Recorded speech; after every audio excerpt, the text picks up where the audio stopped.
Hello guys! Hello! This is for Cancer. Cancer, welcome dito sa aking channel, Kapalaran 888 Cancer. Alamin natin kung anong messages, vibration, gabay, energy para sa inyong lahat. So, tingnan natin. First 2 cards tayo. 3 cards pala. Number 9, number 22, number 26. 9, 9, 6. I'm sorry, 4. 9, 4, 6, 7. 8. Okay. 8, 4, 9. So, lahat sila balance numbers. Okay. Cancer. Nakikita ko sa iyo, Cancer. Maybe mayroon ditong Cancer na ngayong September or maybe by the end of September, posibleng ikaw ay nagtitraining. Nagtitraining ka ba? Nagre-review? Nag-aaral? Magtitake ka ba ng board exam? Magtitake ka ba ng exam or anything na kailangan mong gawin? So, please comment down below if you are resonated. Next card natin is etong number 22, 4. Meron dito na posibleng Cancer na meron siyang desisyon na kailangan na gawin. And yung desisyon na gusto niyang gawin ay hindi niya alam kung tama ba to or mali. Please comment down below if you resonated. Tingnan mo. 'Di ba? Parang nasa crossroad ka.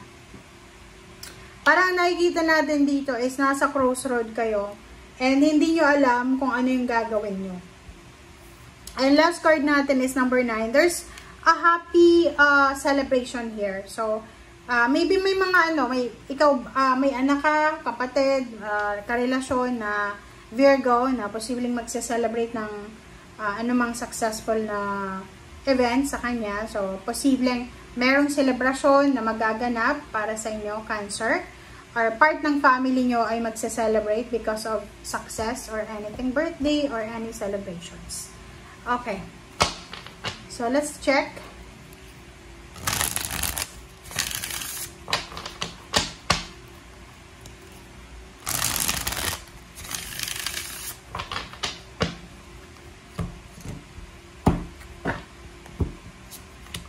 Okay, Knight of Swords, Temperance, Hierophant, and 3 of Coins. Okay. Sa ilalim nyo guys is Hangman and Justice, 7 of Wands. So nakikita ko sa inyo dito, Cancer, posibleng may plano kang hindi matuloy-tuloy. Okay? So, maybe may plano kang hindi matuloy-tuloy. It's either kasal ba yan? It's either contract signing. Parang hindi matuloy-tuloy na trabaho, na negosyo, or kung ano pa man. But, sinasabi ng baraha sa'yo na you have choice in options eh. 'Di ba? Sinasabi ng baraha sa'yo na you're waiting for good news about new beginning. So, parang, ang sinasabi niya ng baraha na naghihintay ka ng pagkakataon. Pero, until now, parang hindi ka pa sigurado. Yung parang, halimbawa, meron na gano'n na, may nag-a-apply ng trabaho papuntang ibang bansa, pero hindi buo yung loob niya eh.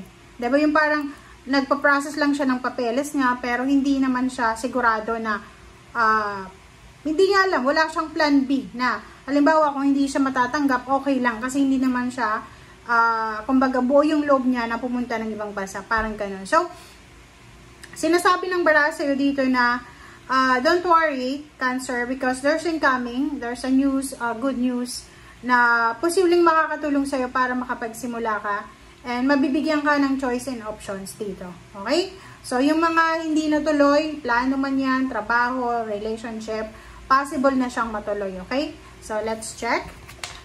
Knight of Swords and Temperance. Sinasabi ng baraha na doon sa mga Cancer na masyadong impatience, 'di ba? Yung wala kayong pasensya, mabilis kayong magalit, mabilis kayong mabore, mabilis kayong mairita, mabilis kayong lahat mabilis sa inyo. Sinasabi ng baraha na isang napakabilis na balita ang posibleng magti-trigger ng iyong emotion, ng iyong pasensya. Okay? So, minsan 'di ba, alam naman natin 'yun eh. Minsan ganun talagang buhay.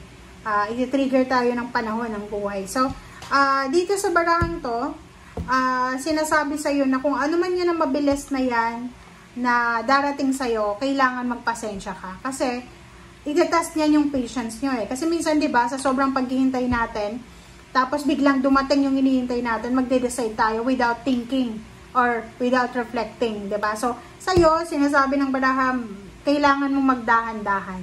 Okay? Hierophant and Three of Coins, sinasabi ng baraha na isang parang kakampi, okay, Cancer, isang kakampi, isang tao na posibleng pwedeng maging kakampi mo or ka-partner mo to sa business, ang posibleng darating sa'yo. Ngayong last 2 weeks siya ng September or maybe October, November, December. So, kasi 3 of Coins siya eh, maybe 3 months. So, sinasabi ng baraha sa'yo dito na ihanda mong sarili mo, Cancer, para sa incoming, like mga ano to eh, camaraderie, partnership, collaboration, attachment, or kung sino man siya, maybe pwedeng pagkakitaan, or pwedeng business, or pwedeng trabaho, or kung sino man to na magrekomenda sa'yo. So, posibleng meron kang kilala na ma-impluensyang tao na posibleng makatulong sa'yo para makahanap ka ng trabaho, para ma-promote ka, para magkaroon ka ng relationship, or kano pa man. So, you need to be patient. Patient. Patience talaga. Alright, Cancer. Oh, diba? Dalawa yung 8 of Wands mo. Wow! Congratulations talaga sa inyong lahat, guys. This is the good news. Okay? Cancer. Okay, Cancer. This is the good news. Kasi, sinasabi ng baraha sa'yo sa usaping emotion. Oh, diba? Kita mo? Family, relationship, about your heart, your emotion, romance, or kung ano pa man. Sinasabi ng baraha na siguro dati, or maybe a few months ago, or few years ago, may tao talaga na tumutulong sa'yo. Diba? This 6 of Pentacles. May tao dito na tinutulungan ka, pwede mong lapitan anytime, but maybe kamag-anak mo siya, kapatid, magulang, or sino man. But maybe nagkaroon kayo ng misunderstanding kasi mayroon dito sa ilalim na 7 of Swords eh. So maybe ikaw yung trumaydor sa kanya or ikaw yung trinaydor niya. So this second half ng September, posibleng magkakaroon kayo ng chance para makapag-usap, malinawan ang dapat malinawan, and nakikita ko na exciting ang pangyayaring ito. Okay. So no more sleepless nights, 'di ba? So sinasabi ng baraha na don't worry kasi etong rason ng pagiging payat mo, hindi ka makatulog sa gabi, sinasabi ng baraha na matitigil na to because there's an 8 of Wands na sinasabi may good news na parating, napakabilis ng good news na posibleng magdadala ng katahimikan sa'yo, sa isip, sa puso, sa bulsa.